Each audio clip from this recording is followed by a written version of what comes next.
1984, por George Orwell, parte 14. Hubiera tenido que ser escrito de nuevo una docena de veces. Seguía estando en los archivos con su fecha original y no existía ningún otro ejemplar para contradecirlo. También los libros eran recogidos y reescritos muchas veces y cuando se volvían a editar no se confesaba que se hubiera introducido modificación alguna. Incluso las instrucciones escritas que recibía Winston y que él hacía desaparecer invariablemente en cuanto se enteraba de su contenido. Nunca daban a entender ni remotamente que se estuviera cometiendo una falsificación. Solo se referían a erratas de imprenta o a citas equivocadas que era necesario poner bien en interés de la verdad. Lo más curioso era, pensó Winston mientras arreglaba las cifras del Ministerio de la Abundancia, que ni siquiera se trataba de una falsificación. Era sencillamente la sustitución de un tipo de tonterías por otro. La mayor parte del material que allí manejaban no tenía relación alguna con el mundo real, ni siquiera en esa conexión que implica una mentira directa. Las estadísticas eran tan fantásticas en su versión original como en la rectificada. En la mayor parte de los casos tenía que sacárselas el funcionario de su cabeza.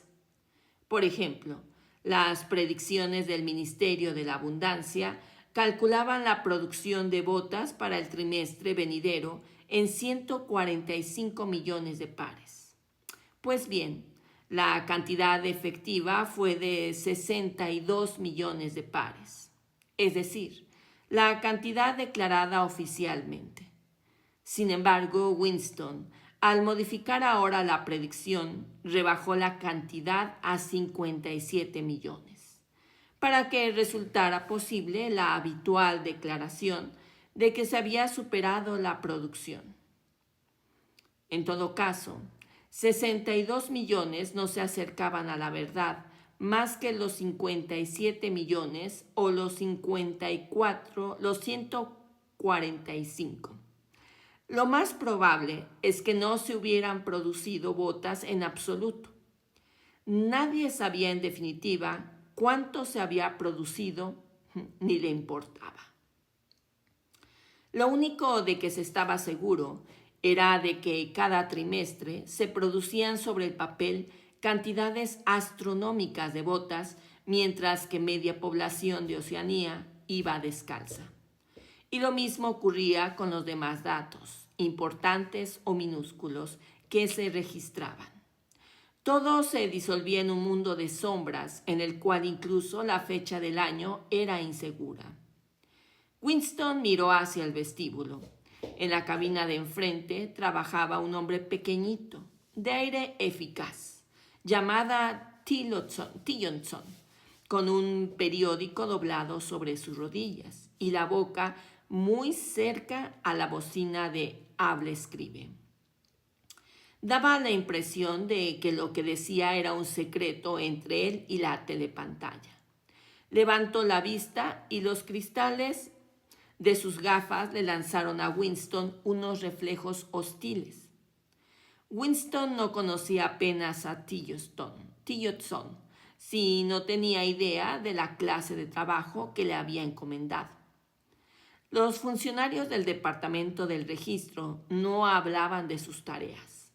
En el largo vestíbulo, sin ventanas, con su doble fila de cabinas y su interminable ruido de periódicos y el murmullo de las voces junto a los habla-escribe, había por lo menos una docena de personas a las que Winston no conocía, ni siquiera de nombre, aunque los veía diariamente apresurándose por los pasillos o gesticulando en los 2 minutos de odio.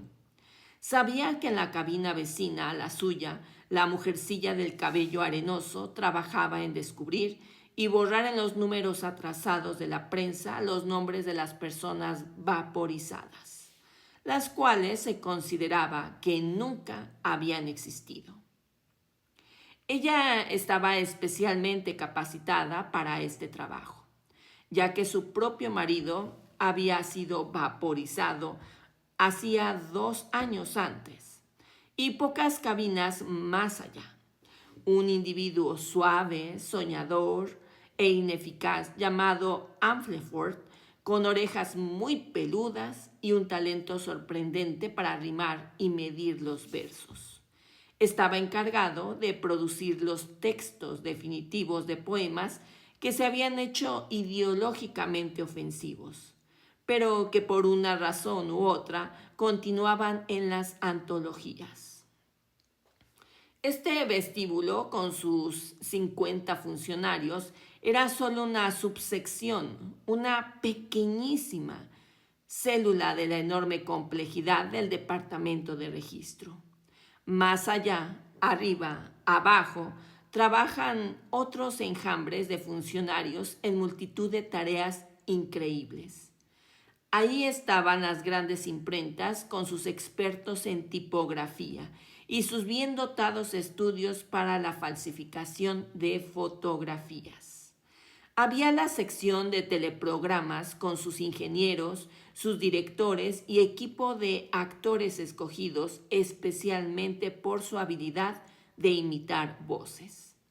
Había también un gran número de empleados cuya labor consistía en redactar listas de libros y periódicos que debían ser repasados. Los documentos corregidos se guardaban y los ejemplares originales eran destruidos en hornos ocultos.